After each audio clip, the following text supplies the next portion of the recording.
Subhanallahi, inna lillahi wa inna ilaihi raji'un. Inna lillahi. Kana lafiya kuwa? Laila, kana lafiya?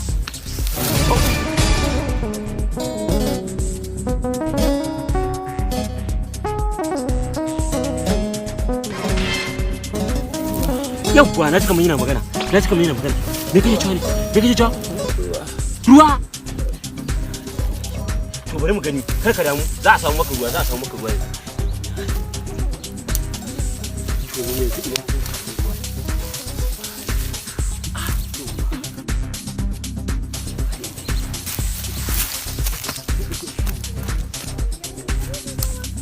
Assalamu alaikum.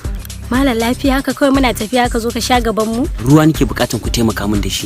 Dan uwana ne ga can ya faɗi baya da lafiya. Shi ne nake bukatan da Allah ku taimaka min da ruwa in bashi. Dan Allah ku taimaki rayuwar shi, rai ga hannun Allah, yana can ga can kashar ma kwance. Dan Allah baiwar Allah. Mu je ku taimaka mishi, ku dan bashi wannan ruwan da kuka ibo ya samu ya sha. Ko Allah zai taimake mu ya farfado. Mu na ruwan mu. Ke dai kin sada an ce mai mu tsaya ko ina mu dawo gida inda aka aike mu ko? Ha ba ke kowa ne baki ga bawan Allah bane, rai ga hannun Allah, ya kamata mu taimaka mai. Tafiya ta kenan.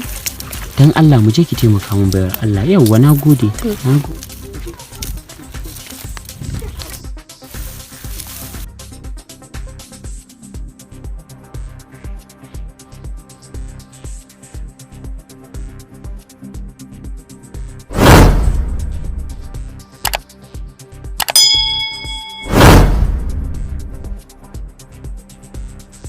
Taimaka, kawo ruwan na bashi, kawo ruwan na bashi, kawo ruwan in samu na bashi, kawo yaku.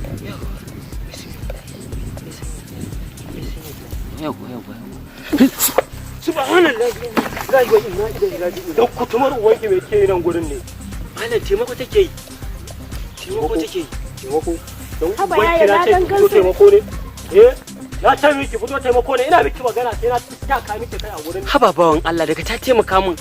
Na zo bawan Allah gashi kana gani mutuwa zai yi, shi yasa na roƙe ta taimaka min da ruwa. Kai baka taimako ne? Ka zo ka taimaki mutum nan wajejen ya zo ya zalunce ka. Dan Allah waye sani taimako ai mutum da kowa ne. Kai dan Allah ka haƙuri, ta fa taimaka mana ne. Ba tuce ban tuce gida da. Haba bawan Allah, wai kai da Allah musulmi ne kuwa? Mutum mana taimako, ka zo ka taimaki mutum ya zo ya zalunce ka. Ta yaya zaka kai baka san bawan Allah ba, ga mai nan ya mutu, abinda kake so ya cika. Ya cika. Ga nan ya mutu. Ya je mu. Inna lillahi wa inna ilaihi raji'un. Au tafiya za ka yi ba za ka taimaka min ba? Tafiya za ka yi ka taimaka min ba za ka? Kai bawan Allah nan mutuwa yayi fa. To ba za ka zo ka taimaka min ba ko? Ta shike. Ni ma dai da ma bawan Allah ban san ka ba. Allah ya ji kanka, Allah ya gafarta maka. Bari in san inda take mun.